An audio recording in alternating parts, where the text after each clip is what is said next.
Perfecto. Perfecto, vale. Si no me escucho o cualquier cosa, pues ahí me lo van mencionando, ¿vale?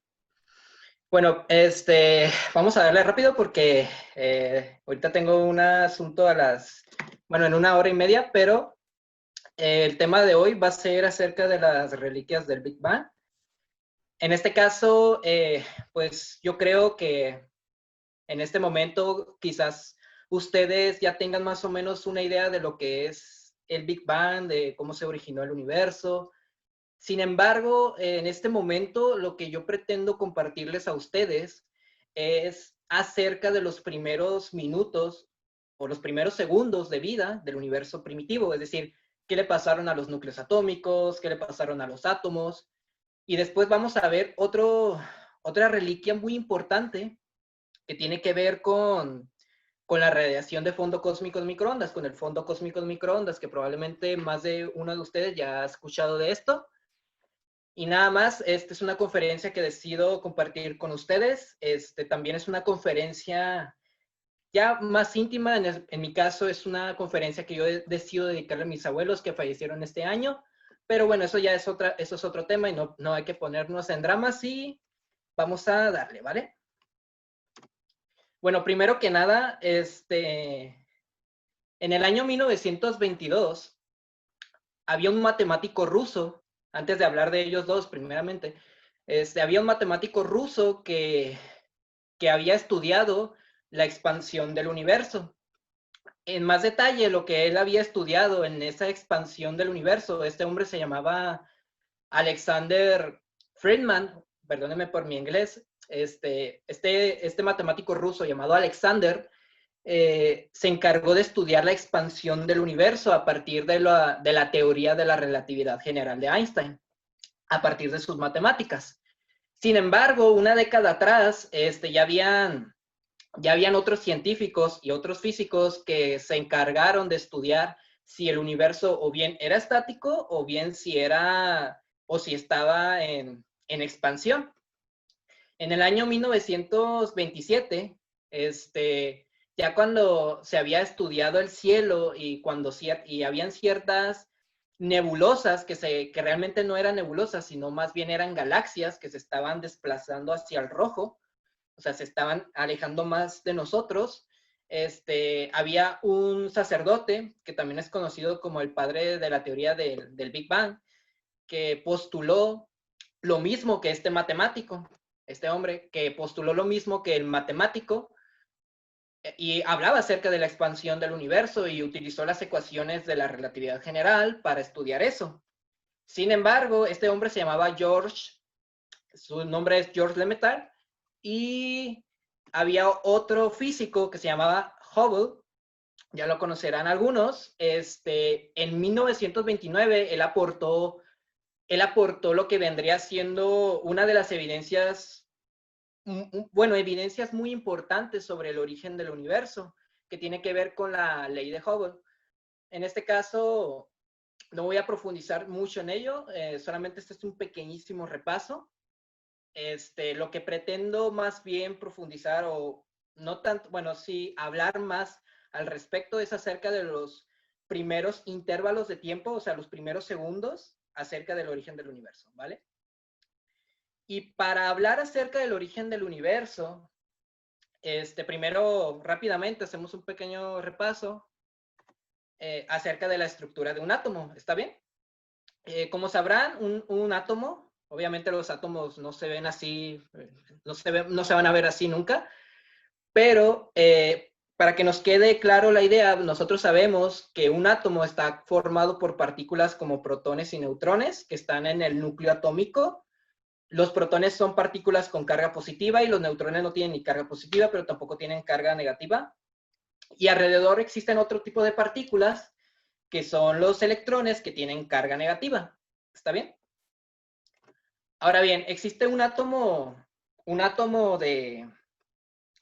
bastante sencillo, que es el átomo de hidrógeno, que está compuesto por dentro de su núcleo atómico por un protón y por un electrón que está girando.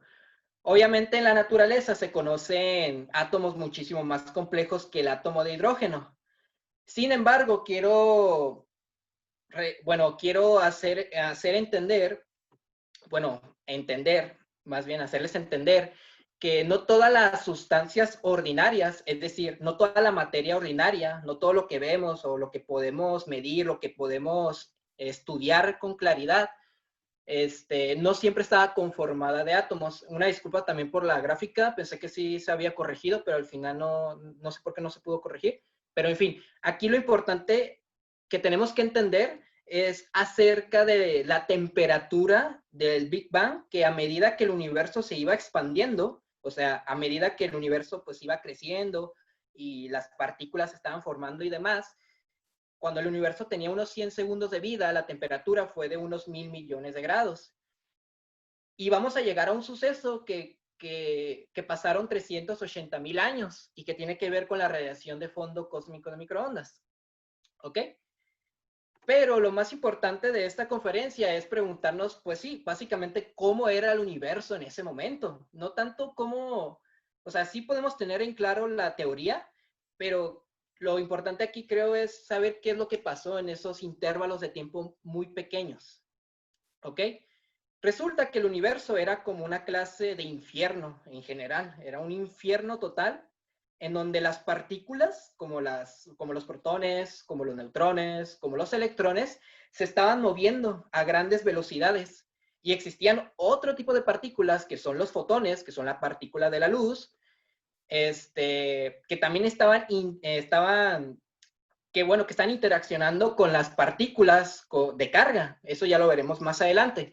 Y luego existían otro tipo de partículas que son los neutrinos, que suelen ser partículas muchísimo más ligeras, y eso se entiende gracias al modelo estándar de partículas, pero no voy a entrar en ese detalle. Lo importante que tenemos que entender es que en aquel entonces, pues no habían estructuras de galaxias, ni grupos de galaxias, planetas, estrellas, pero tampoco habían átomos. Esa es la parte interesante. O sea, no todas las sustancias ordinarias que conocemos estaban compuestas de átomos. O sea, sí hubo un proceso para que se formaran esos átomos. No salieron en el segundo, en el momento, en el primer instante, básicamente. Y para que se formaran los átomos, vamos a llegar a algo que se le conoce a la formación de los primeros núcleos atómicos. ¿Está bien? Que se le conoce como la nucleosíntesis primitiva. Básicamente, esta primera parte nos habla del desarrollo de los primeros núcleos atómicos.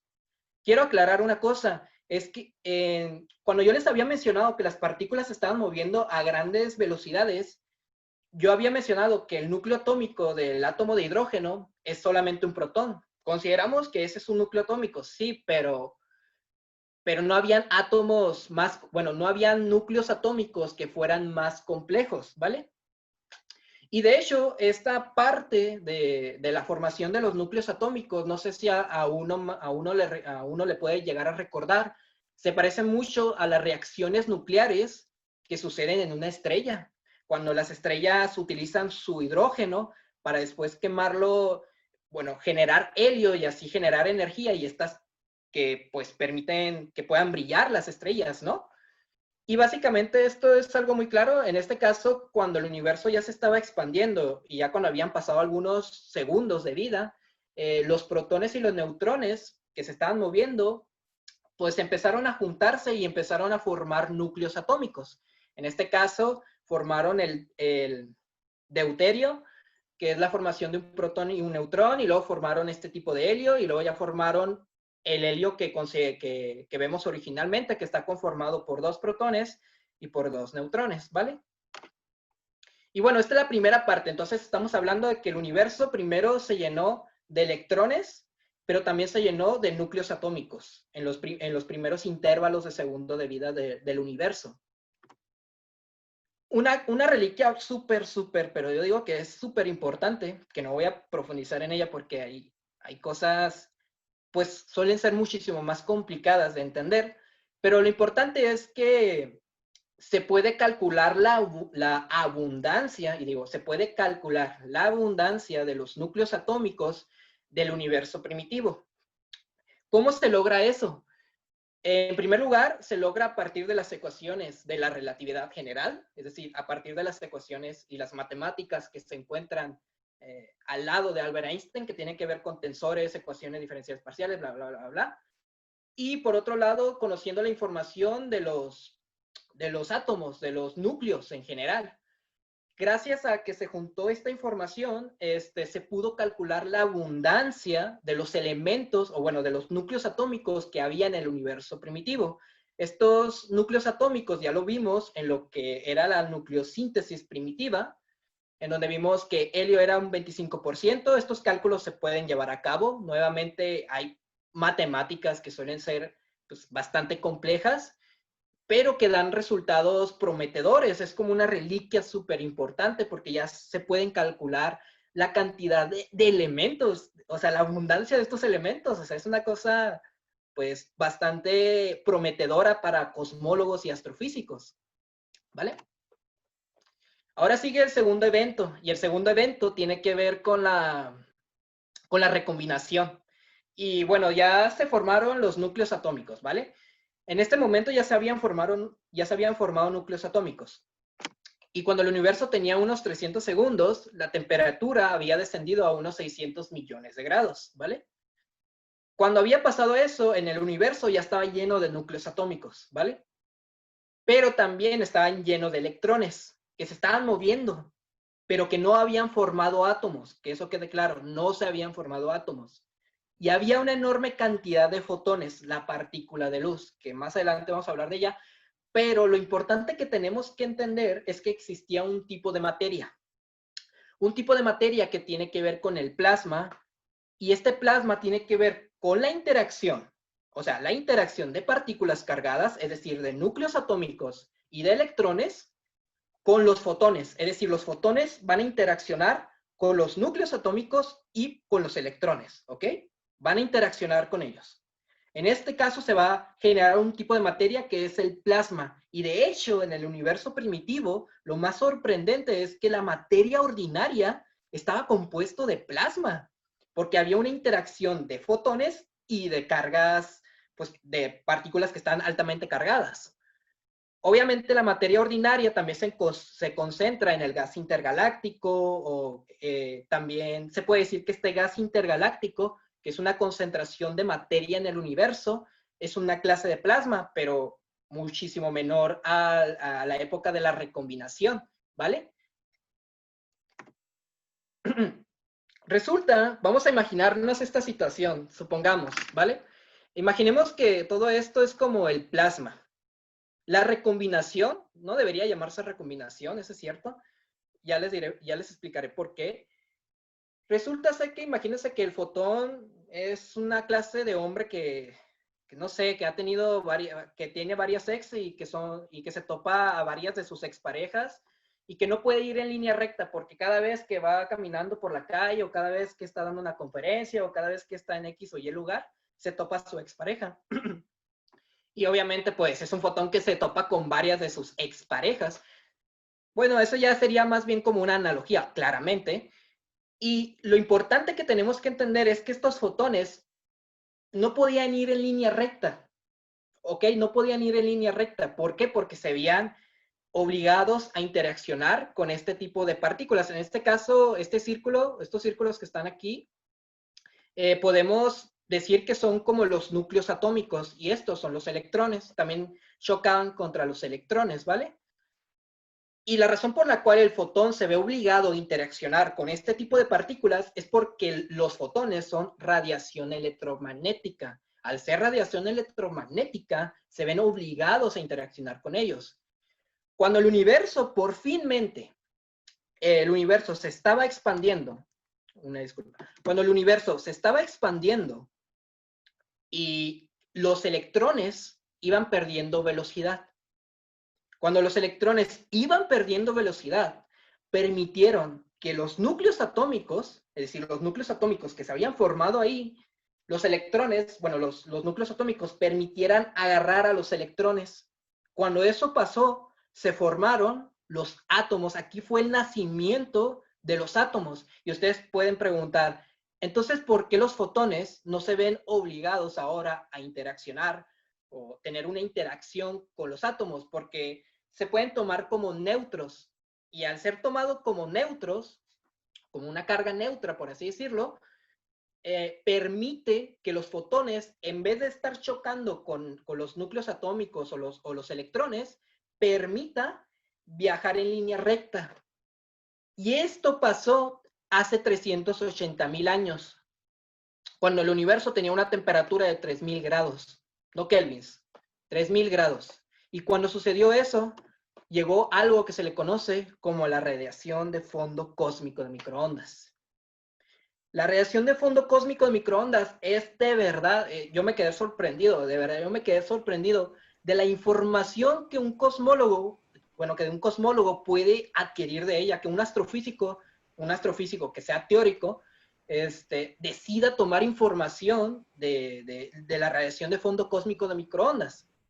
La cosa es que este tipo de radiación de fondo cósmico de microondas, que fue durante el suceso de la recombinación, bueno, después de la recombinación, fue detectada por dos radioastrónomos estadounidenses, Penzias y Robin Wilson, en el 64 al 65. Ya les explicaré esto. La cosa es que estos dos señores que están aquí lo hicieron de manera accidentalmente, o sea, ellos no tenían ninguna intención de conocer del fondo cósmico de microondas, más bien ellos estaban estudiando a partir de su antena, estaban estudiando las ondas emitidas a partir de nuestra galaxia, pero se toparon la fortuna, por así decirlo, de tomar una de las reliquias, o probablemente la reliquia más importante del fondo cósmico de microondas. Si hay otra, pues ya me la comentarán más adelante, ¿vale? Existen dos errores muy generales. Aquí me faltó remarcar el segundo, pero el primero es el que me parece muchísimo más interesante. Y es que la radiación de fondo, es que la gente cree que la radiación de fondo, o sea, esta radiación de fondo cósmico de microondas, es una clase de fogonazo que proviene de algún lugar donde ocurrió el Big Bang. Nuevamente repito, un fogonazo que ocurrió de algún lugar del Big Bang, ¿vale? El Big Bang no ocurrió en ningún lugar del universo, quiero aclarar eso. El Big Bang no ocurrió en ningún lugar del universo y eso se sabe a partir de las matemáticas que nos proporcionó Einstein, que nos dice que el espacio y tiempo se curva por presencia de materia y energía. Básicamente que el espacio funciona como un trozo de goma gigante. A ver, un momento, es que hay un error. Un momento. ¿Sí se me escucha? Hola, hola. ¿Todo bien? ¿Sí? Ahí. No, es que empezó a fallar algo de mi computadora, disculpen. Bueno, la cosa es que el primer error que se cometió, o el primer error que se cometió, es que el Big Bang no ocurrió en ningún lugar del universo. ¿Cómo se explica eso? Imaginemos que imagínense que ustedes tienen un globo en su mesa y no sé, no importa qué globo sea. La cuestión es que ustedes deciden agarrar un montón de galaxias. Imagínense que ustedes agarran las galaxias que hay ahí del universo, la galaxia Sombrero o la galaxia Andrómeda o nuestra galaxia, y deciden pegarlas al globo, ¿ok? Cuando ustedes decidan pegarlas al globo, resulta que la superficie, vamos a tomar en consideración, supongamos que la superficie del globo es como si fuera el espacio, ¿vale? Y aquí en la superficie del globo están las galaxias. Esto es importante entenderlo. ¿Por qué? Porque a medida que yo vaya inflando ese globo, o bueno, a medida que ustedes vayan haciéndolo, se darán cuenta que las galaxias se van a estar separando una de otras, pero es debido al espacio en general. En este caso, cuando ustedes decidan desinflar el globo, o sea, cuando ya no se infle el globo, van a checar que el globo va a estar concentrado en un punto, ¿ok? Y ahí van a estar agrupados las galaxias o los grupos de galaxias, y ahí va a estar concentrado la superficie o la superficie del globo, que en este caso sería siendo el espacio. Entonces, no se dice que el universo, que el Big Bang ocurrió en ningún lugar no ocurrió en un lugar preciso, mejor dicho. En este caso no sucedió en un lugar preciso, sino que sucedió en todos los puntos. No sucedió en un punto en específico, sino sucedió en todos los puntos a la vez. Y bueno, esos son dos errores. Ese es el primer error. Y el segundo error es creer que la radiación de fondo cósmico es como una clase de que sucedió en el segundo en el que sucedió el universo, ¿no? Pero ya vimos que primero tuvo que pasar la nucleosíntesis primitiva, perdón, y después la recombinación, y luego ya se dio a cabo esta radiación de fondo cósmico de microondas. Otra cosa importante que tenemos que entender es, y yo no me voy a extender mucho acerca de las ondas luminosas, y es que las ondas luminosas, o sea, los fotones, durante la recombinación, ojo, durante la recombinación, eran más energéticos, pero a medida que el universo se iba expandiendo, se volvían cada vez menos energéticos. ¿Cómo podemos entender esta idea que se vuelven más energéticos y después se vuelven menos energéticos? Primero que nada, la luz funciona como pues es una onda luminosa muy parecida a las ondas que oscilan cuando tú agarras una roca o una piedra o, no sé, lanzas lo que tú quieras, un libro de física o qué sé yo, no sé, de astrología o qué sé yo, decides lanzarla al agua y ya ves que empiezan a generarse ondas que empiezan a oscilar, ¿vale? Empiezan a oscilar esas ondas. Bueno, esas ondas que oscilan son muy parecidas a las ondas luminosas, solamente que en vez de que oscile el agua, por lo general, o sea, que en vez de que oscile el agua, lo que está oscilando es el campo magnético y el campo eléctrico. No voy a profundizar en eso, solamente que eso es lo que está oscilando. El campo magnético y el campo eléctrico se ven en relación a estas ondas, ¿no? A partir de la óptica. Ahora bien, la distancia entre una cresta a otra se le conoce como la longitud de onda, ¿vale? Se le conoce como la longitud de onda. Lo importante que hay que entender aquí es que a medida que el universo se iba expandiendo, a medida que este universo se iba expandiendo, estas ondas luminosas se alargaban, por así decirlo, se hacían cada vez más largas. Esta longitud de onda iba aumentando considerablemente. Entonces, hay otro caso, bueno, hay un caso que básicamente que nos dice que los fotones se vuelven menos energéticos a medida que la longitud de onda aumenta. Y eso se ve a partir del estudio de la mecánica cuántica, sobre todo en algunas ecuaciones, pero bueno, en fin, eso es otra cosa. La cuestión es que a partir del estudio de la mecánica cuántica, a medida que la longitud de onda vaya aumentando y que existan otras propiedades respecto a ella, estos fotones se vuelven cada vez menos energéticos. En pocas palabras, los fotones que sucedieron durante la recombinación, o sea, cuando se formaron los átomos, son más energéticos que los que sucedieron después de la radiación de fondo cósmico de microondas, que son menos energéticos. Una disculpa, caray, bueno. Bueno, voy a hablar de, esto ya es casi lo último. En este caso, vamos a hablar acerca de algunos estudios que se han hecho con la radiación de fondo cósmico de microondas. Y una cosa importante que tenemos que mencionar acerca de la radiación de fondo cósmico de microondas es que no es completamente perfecta, o sea que presenta irregularidades. Y estas irregularidades tienen que ver con la temperatura o fluctuaciones de la temperatura, o sea, cambios de la temperatura en la radiación de fondo cósmico de microondas. ¿Qué quiero decir con esto? Gracias a esas fluctuaciones, por así decirlo, esas pequeñas variaciones de temperatura, representan una semilla para los cosmólogos, porque gracias a esas imperfecciones, por así decirlo, permitieron el desarrollo de galaxias o de grupos de galaxias. Ya ni se diga de las estrellas, de los planetas y demás. Por eso son muy importantes esas variaciones. Y otro caso es que el primer satélite que fue mandado para estudiar la radiación de fondo cósmico de microondas fue el COBE, que fue planteado como una herramienta. Aquí lo explico, que es una herramienta para estudiar el fondo de microondas e infrarrojo. Es un tipo de radiación emitida por un cuerpo negro teórico que se encuentra a una temperatura de 2,7 grados Kelvin. En este caso, ahorita les menciono esto de la temperatura de 2,7, bueno, 2,72 grados Kelvin. Y básicamente el fondo cósmico de microondas, digo, el COBE, que fue lanzado a principios de los años 90, en 1992, su intención al lanzarlo al espacio era averiguar cuáles eran los orígenes de las galaxias y de las estrellas, y sobre todo conocer del fondo cósmico de microondas.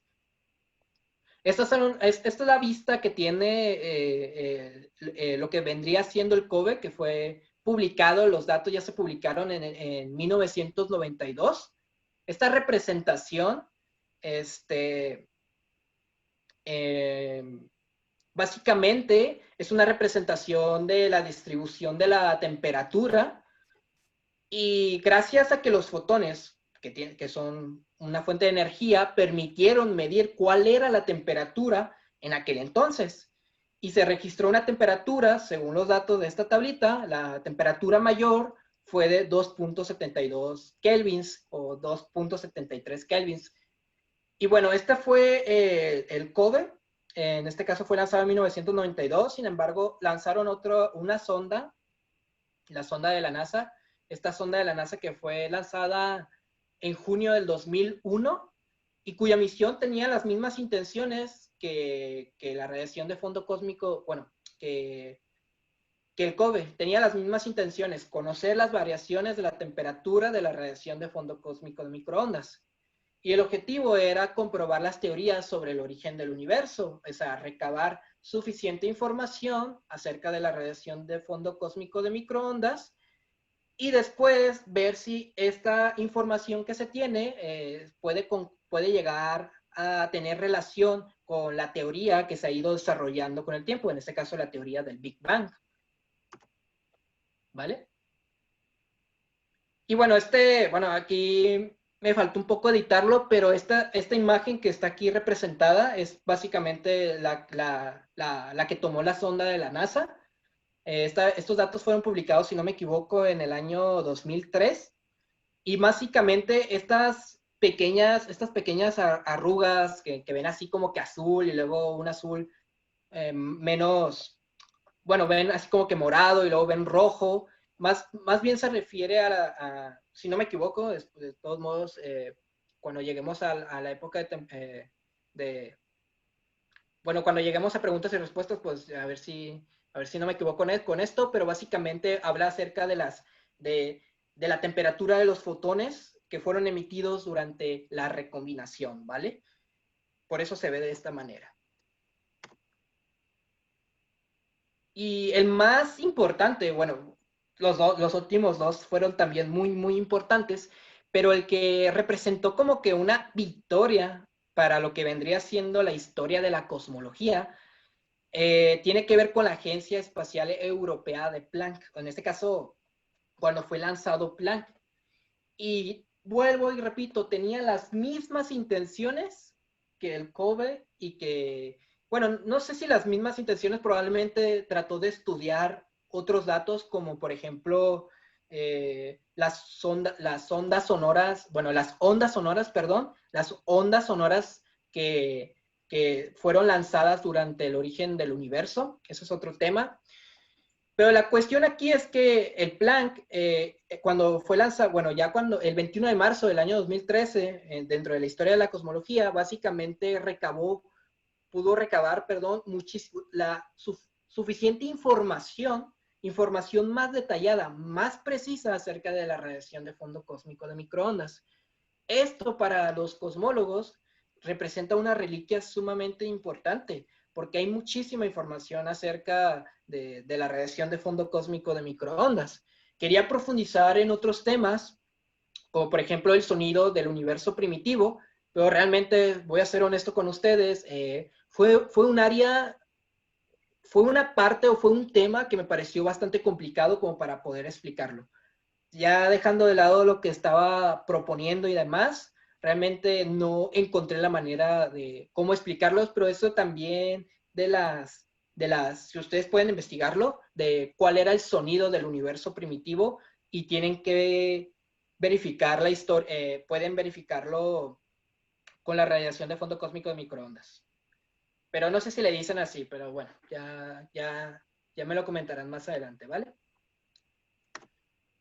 Y bueno, esta es básicamente una imagen así rápidamente. En este caso tenemos el Kobe, tenemos el Wilkinson en el año 2003, el Planck en 2013 y cómo se ve más nítido en uno con respecto al otro, ¿no? Uno se ve mucho mejor, por así decirlo. En este caso, bueno, en esta parte ya sería todo de la radiación de fondo cósmico de microondas. Nuevamente repito, quería añadir el otro tema, pero no sabía cómo explicarlo, pero a ver si alguien de aquí, pues, si puede dejarlo en los comentarios, es bienvenido, porque sí me gustaría entender esa parte, pero bueno, en fin. Ahora hay una pregunta que, ya para acabar, que ya faltan 6 minutos, ¿qué había antes del Big Bang? ¿Vale? Esta pregunta es muy famosa y creo que a más de uno de ustedes, compañeros y amigos, se las han hecho. ¿Qué había antes del Big Bang? ¿Qué había antes de esto? ¿Qué había antes de aquello? ¿Qué pasó antes, no? Y probablemente, pues, más de uno de ustedes, pues, ya le habrán contestado o le habrán dicho, no, pues, puedes investigar por aquí, ¿no? Realmente, este es un tema que incluso lo he visto en debates de filosofía, principalmente con temas que tienen que ver con la existencia de Dios y demás cosas. Pero bueno, eso es otro tema, eso ya es tema de filosofía. Pero lo he visto mucho, he visto bastantes veces qué había antes del Big Bang en esta pregunta que se hacían los filósofos, y no solamente en los debates, sino también en mi escuela lo he visto. Una forma para responder qué había antes del Big Bang, primeramente tenemos que entender que la respuesta, por lo general, que se responde acerca de qué había antes del Big Bang es que la teoría del Big Bang nos dice que el espacio y el tiempo, es decir, espacio y tiempo están juntos, existieron durante el primer instante y que no tiene mucho sentido preguntarse qué había antes del primer instante.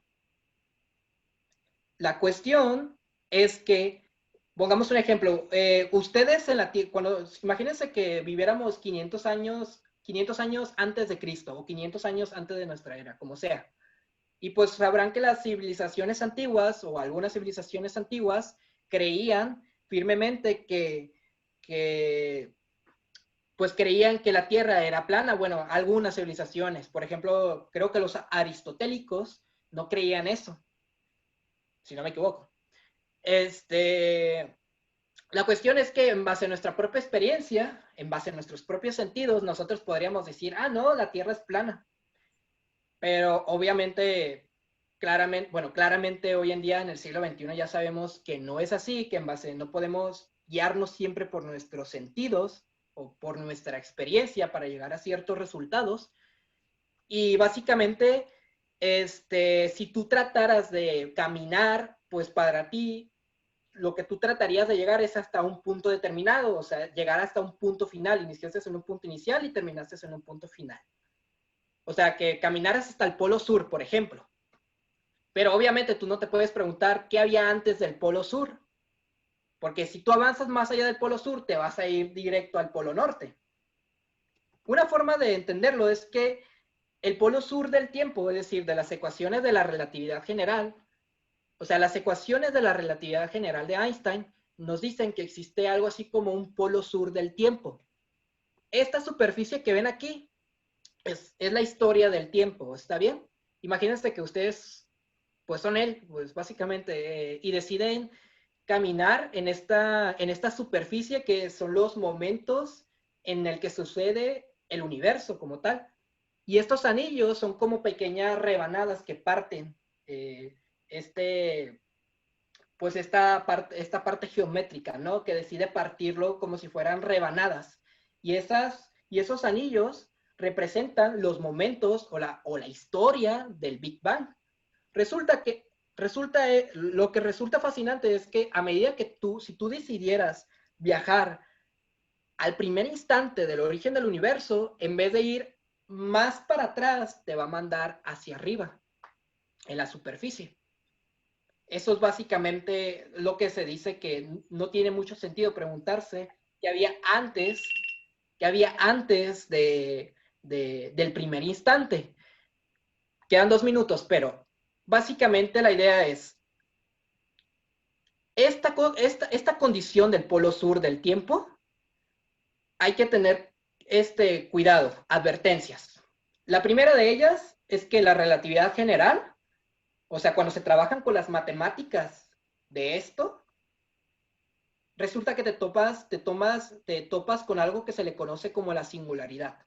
No voy a decir la definición completa de la singularidad, pero la singularidad es una región, bueno, la definición formal de la singularidad, pero básicamente es una región que se vuelve, donde la densidad y la energía se vuelve infinita.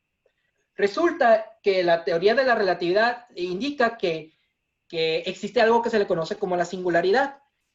Entonces, básicamente, en esa parte, uno no puede preguntarse, uno obtiene resultados que se vuelven infinitos. Y para los físicos, obtener resultados infinitos, ya se rompen las ecuaciones matemáticas, ya se rompe la matemática de esto. Entonces, esto representa como una primera advertencia. Y la segunda advertencia tiene que ver con los experimentos generales que se ha hecho con el Big Bang. Y bueno, eso ya se los explicaré en las respuestas y preguntas porque ya me queda un minuto. Y básicamente eso sería todo de mi parte. No es mucho, pero espero que les haya gustado. Y nada, espero que podamos abarcar más de este tema en las preguntas y respuestas. Y gracias por escucharme. Perfecto. Si gustan, volvemos a iniciar sesión para preguntas y comentarios y asuntos generales de la liga. Va a ser con el mismo link y con el mismo ID.